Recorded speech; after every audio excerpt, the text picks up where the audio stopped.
How to get in ATLAS University? Most of the students have this question ki how to apply. What is the step-by-step procedure? So guys, I have someone who will tell the complete process. So thanks Abhinav to talk to us on this, because you being from ATLAS, you're the best person that we can ask ki what is the procedure that they need to follow, because as the documents say online, there's a 3-step process. So the first step is online application, and then they have to give an entrance exam. We want you to tell us that what is that procedure they need to follow, how they need to prepare, and what they can expect in their entrance exam. So Pooja, it's actually a very simple process when you apply to the ATLAS BBA program. It's a 3-step process. First, you go online and you submit an online application form, which also includes a statement of purpose, an SOP. Okay. Now, the intent is not to make it difficult, but SOP is a very important part of giving cues to your interviewer later as to what are your strengths or accomplishments that you'd like to talk about in the interview eventually. It's a great opportunity to sort of understand the candidate. Understand the candidate. Then you take the online business aptitude test. Now, this is a 100-minute test that the students can take online from the comfort of their home. Okay. Now, this will have verbal reasoning, logical reasoning, quantitative reasoning. It'll have business communication, and then it'll have an AI-based written and speaking part of the test. Okay. Now, these are going to be multiple choice questions first. So all MCQs, no written thing. Yes, all MCQs, pretty simple. And that AI section is basically going to be AI monitored, where they will have to speak and write so that their written and spoken communication can also be validated. So this is something new, I believe, because so far the exams are like MCQ ho gaya, submit the paper and you get it. Right. So this will be a little challenging. What is the difficulty level? What do you say, kids? I would honestly say that it is a rigorous process, but having said that, if the students have gotten through the 11th and 12th curriculum adequately well, which, mostly students are doing this before or after their boards. Yeah. I think they will be well prepared to do this quite comfortably. Our intent is always to check the child's and the institution's compatibility and not so much about putting stress on the student at any given point in time. So as you said that students can give it at their comfort timing, so they have to book a slot, or there is any timing or a date given to the kids, or they can take the exam anytime they want? So the good thing is, once they finish their online application form, they get an intimation from our end inviting them to take this test. Okay. And once they receive that link, they can take it at any point in time from their home. There will be an end date or a deadline to it, of course, but within that, they can take it at any time that is comfortable to them. So if you're a morning person, you can do it in the morning. If you're an evening person, you can do it in the evening. Gen Zs will be very happy with this kind of flexibility, because a lot of them are doing it at night. Right. So that is one thing, guys. It's pretty comfortable when it comes to the MCQs part. That was the first step. So going ahead, the second step is PI, if I'm not wrong. Yes. Personal interview. That happens online or offline? So the personal interview also takes place online. It takes place on a Zoom call. Okay. And we typically engage our faculty to take this particular interview. Okay. It's a 20 to 30-minute online process. Over here, again, our intent is to really try to understand the child a little better, understand what their aspirations are, what they like to study, how they like to study, and sort of help them also understand us a little better. Yes.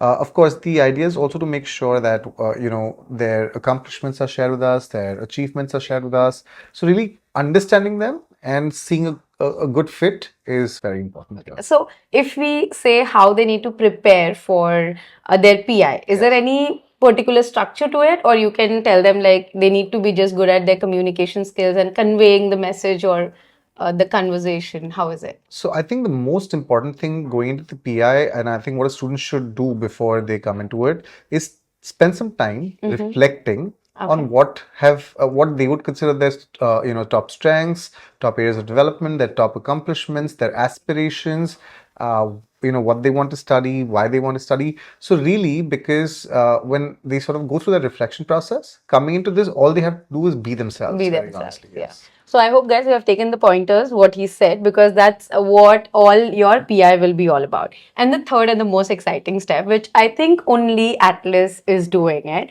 So what about the final step? You tell us about that. So the final step, so once they complete all of these stages, they're invited to our campus for something that we call the Collaborative Accelerator. So the Collaborative Accelerator is a very unique process that we have defined.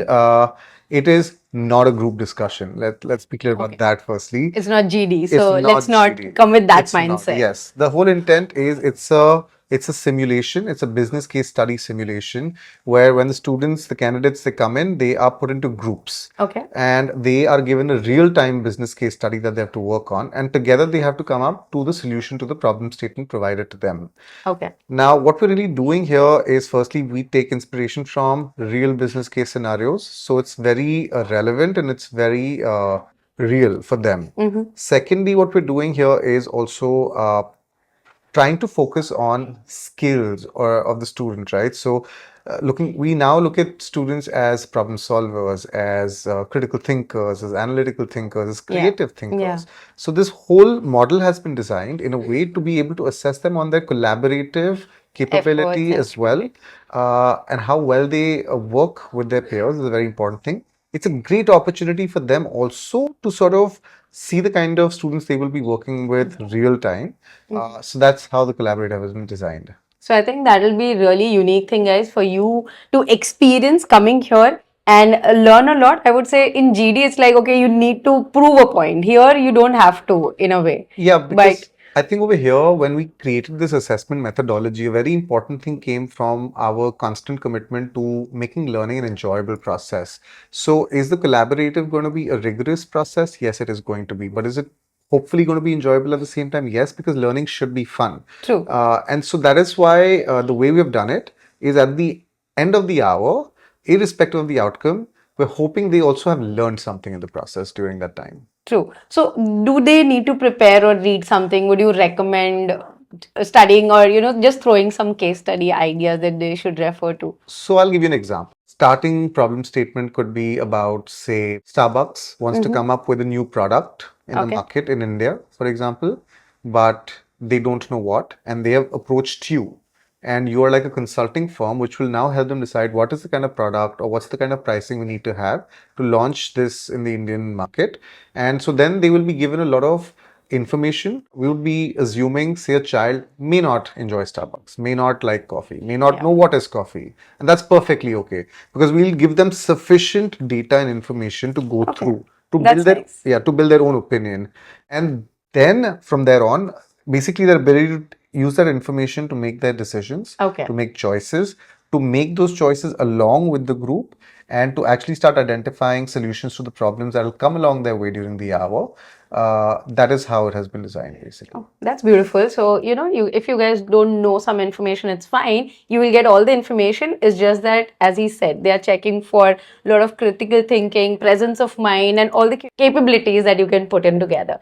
So, thank you so much for all the information. Now, talking about, deadlines and all, I think I should tell them to check the website because it's keep on updating, like the admission timeline? So basis the various admission cycles we have, the timelines are updated on the website from time to time. The website will not only have the admission deadlines details, but it will also have, for example, for the batch sample questions, for the Collaborative Accelerator, some sample case studies, for the interview sample questions. So all of these details are uploaded on the website. So guys, the link is there in the description box. Go check out, and I think you should apply for the admission season 2025 is already on. All the details you'll find on the website.